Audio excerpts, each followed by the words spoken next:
हिंदू धर्म में ब्रह्मा, विष्णु और शिव जी 3 प्रमुख देव हैं जो सृष्टि के रचयिता, पालक और विनाशक माने गए हैं। भारत जैसे देश में जहां हम पेड़ों से लेकर जानवरों तक की पूजा करते हैं, वहां हम ब्रह्मा जी की पूजा नहीं करते हैं। कोई भी ब्रह्मा जी की उपासना नहीं करता। हमारे यहाँ ब्रह्मा जी के मंदिर क्यों नहीं है और क्यों नहीं पूजा जाता है ब्रह्मा जी को? इसके पीछे का रहस्य क्या है, आज हम जानेंगे इस वीडियो में। तो आइए शुरू करते हैं। ब्रह्मा जी की पूजा ना होने के पीछे कई पौराणिक कहानियां जुड़ी हुई हैं, लेकिन हम आज उन 2 कहानियों की बात करेंगे जिनका उल्लेख पुराणों में है। पहली कहानी है ब्रह्मा जी और उनकी पत्नी सावित्री की। एक बार की बात है जब धरती की भलाई के लिए ब्रह्मा जी के मन में यज्ञ करने का विचार आया, तो उन्होंने यज्ञ की जगह की तलाश करने के लिए अपनी बांह से निकले हुए एक कमल के फूल को धरती पर गिराया। ये फूल जिस जगह पर गिरा वहीं पर आज उनका मंदिर है। ये मंदिर राजस्थान के पुष्कर में स्थित है। जगह मिलते ही ब्रह्मा जी पुष्कर यज्ञ करने पहुंचे। यज्ञ के दौरान वहां सभी देवी देवता भी उपस्थित हुए, लेकिन उनकी पत्नी सावित्री ठीक वक्त पर नहीं पहुंच पाई। ब्रह्मा जी ने देखा कि शुभ मुहूर्त का वक्त निकलता जा रहा था और इस यज्ञ को पूरा करने के लिए एक स्त्री की आवश्यकता थी। इसलिए ब्रह्मा जी ने एक स्थानीय लड़की से विवाह कर लिया और यज्ञ की शुरुआत की। यज्ञ शुरू होने के थोड़ी देर बाद ही जब सावित्री वहां पहुंची, तब उन्होंने अपनी जगह पर एक अन्य स्त्री को ब्रह्मा जी के साथ बैठे देखा। ये देखकर सावित्री बहुत क्रोधित हो गई और उन्होंने ब्रह्मा जी को श्राप दिया कि जिस तरह उन्होंने अपनी पत्नी का अपमान किया है, उसके बाद आज से पूरे संसार में कभी उनकी पूजा नहीं होगी और कोई भी व्यक्ति पूजा के समय उन्हें याद नहीं करेगा। सभी देवताओं ने सावित्री को समझाते हुए उन्हें अपना श्राप वापस लेने के लिए कहा, परंतु सावित्री नहीं मानी। बहुत मनाने के बाद जब सावित्री का गुस्सा ठंडा हुआ, तब उन्होंने ये कहा कि जिस स्थान में ब्रह्मा जी ने यज्ञ किया है, केवल उसी स्थान पर उनका मंदिर बनेगा। इसके बाद कहा जाता है कि देवी सावित्री पास में ही एक पहाड़ी पर तपस्या में लीन हो गई और वह आज भी वहां उपस्थित हैं। तो दोस्तों, ये थी ब्रह्मा जी की पूजा नहीं करने के पीछे की एक कहानी। आइए अब जानते हैं ब्रह्मा जी से जुड़ी एक और कहानी के बारे में। ब्रह्मा जी की पूजा ना होने की दूसरी कहानी बड़ी ही अद्भुत है। ब्रह्मा जी सृष्टि के रचनाकार हैं।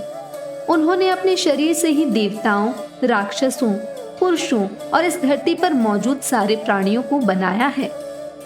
ब्रह्मा जी के 4 सिर हैं, जिन्हें चारों वेदों के प्रतीक के तौर पर देखा जाता है, परंतु शुरू में उनके 5 सिर थे, जिनमें से एक सिर को शिव जी ने क्रोध में आकर काट दिया था और ब्रह्मा जी को श्राप दिया था। इस घटना के पीछे की कहानी कुछ इस प्रकार से है। एक बार की बात है जब ब्रह्मा जी विष्णु जी से मिलने के लिए उनके धाम पहुंचे, परंतु किसी कारणवश विष्णु जी का ध्यान उनकी ओर नहीं गया। ये देख ब्रह्मा जी क्रोधित हो गए। कुछ समय बाद जब विष्णु जी का ध्यान ब्रह्मा जी पर गया, तब विष्णु जी ने उनका स्वागत करना चाहा, लेकिन ब्रह्मा जी ने अभिमान में आकर कहा कि मैं जगत का पितामह हूं और तुमने मुझे आया हुआ देखकर भी अनदेखा कर दिया। ये मेरा अपमान है और इसके कारण मैं आपसे क्रोधित हूं। ब्रह्मा जी का अभिमान देख विष्णु जी ने उत्तर देते हुए कहा कि अगर आप इस सृष्टि के रचनाकार हैं, तो ये जगत मुझ में स्थित है और मैं सर्वश्रेष्ठ हूं। इसके बाद दोनों में वाद विवाद शुरू हुआ और दोनों युद्ध करने लगे। दोनों के बीच में युद्ध इतना भीषण हुआ कि उसकी गूंज तीनों लोकों में होने लगी, जिससे सभी देवतागण घबरा गए और शिव जी के पास पहुंचे तभी युद्ध को समाप्त करने के लिए शिवजी एक स्तंभ शिवलिंग के रूप में प्रकट हुए। वह स्तंभ इतना बड़ा था कि उसे देखकर ब्रह्मा जी और विष्णु जी शांत हो गए। वह स्तंभ इतना विशाल था कि कोई उसकी ऊंचाई और जड़ का आकलन नहीं कर पा रहा था। उसकी ऊंचाई को नापने के लिए ब्रह्मा जी और विष्णु जी ने उसकी परीक्षा लेनी चाहिए। विष्णु जी सूकर का रूप धारण कर उसकी जड़ की खोज में लग गए और ब्रह्मा जी हंस बनकर उसका अंत खोजने लगे। खोजते खोजते पाताल लोक खोदकर भी जब विष्णु जी को शिवलिंग का आधार नहीं दिखा तो वह हार मानकर रणभूमि में वापस आ गए। इधर ब्रह्मा जी भी स्तंभ का अंत नहीं ढूंढ पा रहे थे, परंतु वह हार नहीं मानना चाहते थे। ब्रह्मा जी इस सोच में पड़ गए कि क्या किया जाए। तब आकाश में उन्हें केतकी पुष्प मिला तो ब्रह्मा जी ने उससे झूठी गवाही देने को कहा कि उन्हें शिवलिंग की ऊंचाई का आभास हो गया है। और जब वे रणभूमि में लौटकर आए तब उन्होंने विष्णु जी के समक्ष कह दिया कि ब्रह्मदेव ने स्तंभ के ऊपर का भाग देख लिया है। तभी स्तंभ से शिवजी प्रकट हुए।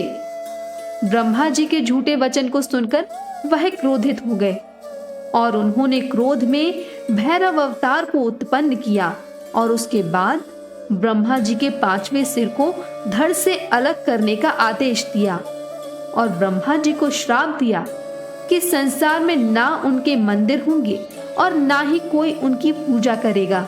साथ ही उन्होंने झूठी साक्षी देने वाले केतकी पुष्प को अपनी पूजा से वर्जित कर दिया।